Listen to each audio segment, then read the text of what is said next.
ఓం శ్రీ అరుణాచలేశ్వరాయ నమః.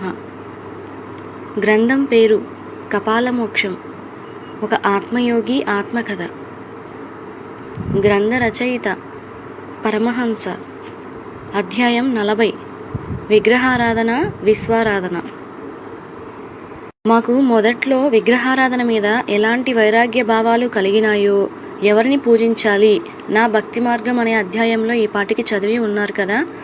అప్పుడు దైవ విగ్రహాలకు శక్తి ఉందా అనే అధ్యాయంలో విగ్రహాలను విగ్రహాలుగా చూడకూడదని, సజీవమూర్తులుగా భావించుకొని ఆరాధన చేయాలని ఒక పిల్లవాడి భక్తి అనుభవం వలన మేము తెలుసుకున్నామని మీరు తెలుసుకున్నారు కదా. దాంతో గురువులకి ఉండవలసిన దైవిక లక్షణాలు మేము చదివేసరికి మాకు ఇలాంటి దర్శన అనుగ్రహ ప్రాప్తి కలగాలంటే తప్పనిసరిగా ఇష్టదైవానుగ్రహం పొందాలి, లేదంటే నకిలీ గురువుల ప్రాప్తి కలుగుతుందని మేము గ్రహించడం జరిగింది. దానితో యద్భావం తద్భవతి అనే భావంతో విగ్రహారాధన అనగా సజీవమూర్తిగా ఆరాధన చేయడం ప్రారంభించాము. అప్పుడు కలిగిన అనుభవాలు, కష్టాలు ఏమిటో తెలుసుకోండి. నేను మొదట్లో 84 సజీవ విగ్రహాల ఆరాధనను బాగానే ఉత్సాహంగా, ఆనందంగా చేసేవాడిని. అంటే మొదట ఒక మట్టిలింగమూర్తితో మొదలై ఆ తర్వాత నెమ్మదిగా పెరుగుతూ సుమారు 21 సంవత్సరాల పాటు ఆ విగ్రహ సేకరణ 108కి చేరుకుంది. చివరి స్థాయికి వచ్చేసరికి ఇన్ని విగ్రహాలకు అభిషేకాలు, పూలు, బొట్టులు, ఒక్కొక్కరికి ఒక్కొక్క విధంగా మంత్ర అర్చన, నైవేద్యాలు పెట్టుకుంటూ వచ్చేసరికి ఆఫీస్కి లేటుగా వెళ్ళటం ఆనవాయితీగా మారింది. ఆఫీస్ నుంచి రాత్రి 10 గంటలకు వచ్చి మళ్ళీ 2 గంటలకు నిద్రలేచి ఈ విగ్రహారాధన పూర్తయ్యేసరికి ఉదయం 9:30 దాకా పట్టేది. దాంతో బస్సులు పట్టుకొని ఆఫీస్కి వెళ్తేసరికి తిట్లు సిద్ధంగా ఉండేవి. నా పరిస్థితి ఎలా ఉంటే నా జిజ్ఞాసి పరిస్థితి మరింత దారుణంగా ఉండేది. పెద్ద ఉద్యోగం కదా, శని ఆది పండుగ రోజుల్లో కూడా తొక్కిపెట్టి చాకరీ చేయించుకునేవారు. నాకు ఈ విషయంలో విసులుబాటు ఉండేది. మేమిద్దరం, మా ఇద్దరికి సుమారుగా ఈ విగ్రహారాధన మీద మాకే తెలియకుండా విసుగు వచ్చేసింది. ఎలా ఉండేదంటే, స్వర్ణకమలం సినిమాలో సాక్షి రంగారావు, శ్రీలక్ష్మి కలిసి ఫోటోలకు పూజా హారతులు చేసేవారు. వాటిని అంతగా గుర్తుపట్టలేనంతగా హారతి మసిపట్టిపోయేది. ఒక దేవుడి పేరు చెప్పి మరొక దేవుడికి పూజ చేసేవారు. మా ఇద్దరి పరిస్థితి కూడా అలాగే తయారైంది.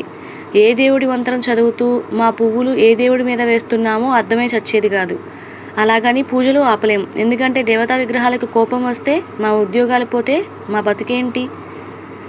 వేరే ఉద్యోగాలు వెతుక్కున్నా అవి కూడా పోతే వామ్మో, అది తలుచుకుంటేనే భయం వేసి బాధతో ఇష్టం లేని పూజలు చేస్తూ ఉండేవాళ్ళం. ఎందుకంటే ఒప్పుకున్నాక వాయించక తప్పదు కదా, అదే మేళం. మా పరిస్థితి అంతే. ఏవో నిగ్రహాలు కలుగుతాయని ఈ విగ్రహాలు తీసుకొని వస్తే విసుగు, శక్తి పెంచడం ఆరంభించాయి. దాంతో విగ్రహారాధన మీద మాకే తెలియని వైరాగ్యం ఏర్పడింది. మా ఊరి గుడిలో తిరునాళ్ళు చేయడానికి ఒక వేద పండితుడు సంవత్సరానికి ఒకసారి వచ్చేవాడు. వాడి ముందు మా విగ్రహారాధన సమస్య చెప్తే ఆయన నవ్వుతూ, అయితే వీటిలో మీకు బాగా నమ్మకం, శ్రద్ధ, భక్తి కలిగించే ఏకైక ఒక దేవుణ్ణి నమ్ముకోండి, ఆయనకి పూజలు చేయండి, ఆయన్నే ఆరాధించండి అన్నారు. దానికి మేము, అయ్యా, నేను అన్నం తింటే మీరు తిన్నట్లు కాదు కదా, అలాగే ఇన్ని విగ్రహాలు ఉండగా ఒక విగ్రహానికి పూజలు చేస్తే, నైవేద్యాలు పెడితే మరి మిగిలిన వారి పరిస్థితి ఏంటి అనగానే ఆయన మా వైపు తిరిగి, నాయనలారా, మీరు విగ్రహాలను సజీవమూర్తులుగా భావించి విగ్రహారాధన చేస్తున్న మిమ్మల్ని చూస్తుంటే నాకు ఒక కథ గుర్తుకు వస్తున్నది. అదేంటంటే, ఒక పూజారి ఏదో ఒక కోరిక కోసం శివుడి విగ్రహం తెచ్చి పూజలు చేసినాడు. ఆ కోరిక తీర్చకపోయేసరికి ఈ విగ్రహాన్ని బీరువాలో పెట్టి ఈసారి విష్ణుమూర్తి విగ్రహాన్ని పూజించడం, అది కూడా తీర్చకపోయేసరికి శ్రీరాముని విగ్రహం, అది కూడా తీర్చకపోయేసరికి ఈసారి హనుమాన్ విగ్రహం, అది కూడా తీర్చకపోయేసరికి ఈసారి అమ్మవారి విగ్రహం పూజించడం ప్రారంభించారు. ఇలా ఎంతకు తన కోరిక తీర్చని విగ్రహాలు అన్నీ కూడా బీరువాలో దాచి ఉంచినాడు. వాటికి పూజలు చేసేవాడు కాదు, నైవేద్యం పెట్టేవాడు కాదు. కానీ అమ్మవారి విగ్రహానికి పూజలు చేస్తుండగా వాడు అనుకున్న కోరిక తీరింది.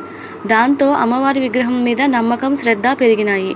ఒకరోజు వీడు అమ్మవారికి పూజ చేస్తుండగా అగరబత్తీల పొగ బీరువాలోని విగ్రహాల వైపు వెళుతూ ఉండడం గమనించేసరికి వీడికి కోపం వచ్చి, నాకు కోరికలు తీర్చరు కానీ నా పూజా అగరబత్తుల వాసన మీకు కావాలా, ఉండండి మీ పని చెప్తాను అని ఆ విగ్రహాలు ఈ అగరబత్తి వాసన పీల్చకుండా వాటి ముక్కులకు గుడ్డలు అడ్డంగా పెట్టేసరికి ఈ విగ్రహాలు సజీవమూర్తులుగా మారి ఇప్పుడు నీకు కావలసినవి చెప్పు, అన్ని రకాల కోరికలు తీరుస్తామని మాట్లాడేసరికి ఆ పూజారికి ఏం జరుగుతుందో అర్థం కాలేదు. కొంతసేపటికి తేరుకొని, అయ్యా ఇంతకు ముందు మిమ్మల్ని అందరినీ పూజ చేశాను కదా, అప్పుడు తీర్చలేదు, ఇప్పుడెందుకు తీరుస్తారు అన్నాడు. దానికి వారంతా, అయ్యా అప్పుడు మమ్మల్ని నువ్వు కేవలం ప్రాణం లేని విగ్రహాలుగానే చూశావు, ఇప్పుడు మాకు అగరబత్తి వాసన పీల్చకూడదని మా ముక్కులకు గుడ్డలు ఎప్పుడైతే కట్టినావో ఆ క్షణమే మేము సజీవమూర్తులు అయినాము.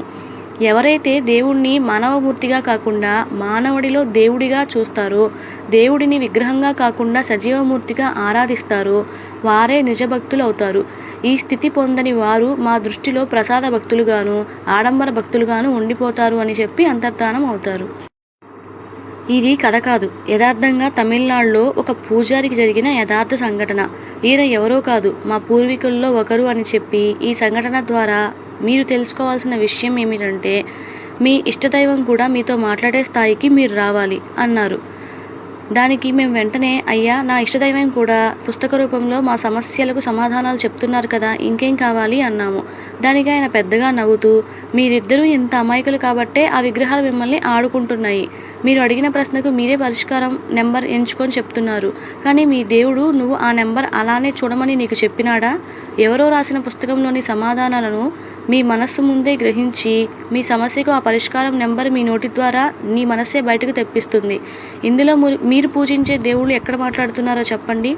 మీ మంత్రం ఉపాసనా సిద్ధి వలన మీ మనస్సుకి కొద్దిపాటి ఏకాగ్రత అలవాటు వలన ఆ సమయంలో మీరు ప్రశ్న అడిగితే అది ఉత్తేజం చెంది ఏకాగ్రత స్థితికి వచ్చేసరికి మీ మనస్సు అప్పటిదాకా చలన స్థితి నుండి నిశ్చల స్థితికి వెళ్తుంది.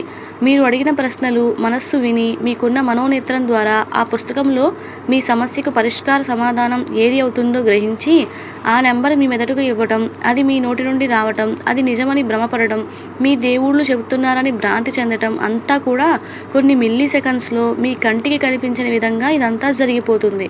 నిజానికి ఇంతవరకు మీకే తెలియకుండా జరిగిన విధి విధానం అని చెప్పగానే ఇది నమ్మాలో నమ్మకూడదో అర్థం కాని అయోమయానికి వెళ్ళి వెనక్కి వచ్చి ఉండగా ఆయన వెంటనే మళ్ళీ, నాయనలారా, విగ్రహశక్తి మాట్లాడడం అంటే ఇలా పుస్తకాల ద్వారా సమాధానం చెప్పడం కాదు.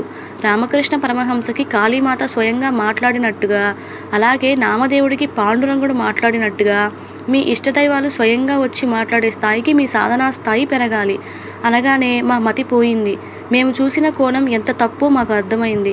మేము చూడవలసిన కోణం ఏమిటో అర్థమైంది.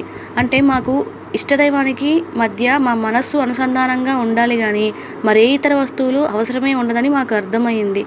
ఇది మాకు అర్థమయ్యింది అని ఆయనకి అర్థమయ్యి, నాయనలారా, ఇదంతా ఆషామాషి వ్యవహారం కాదు.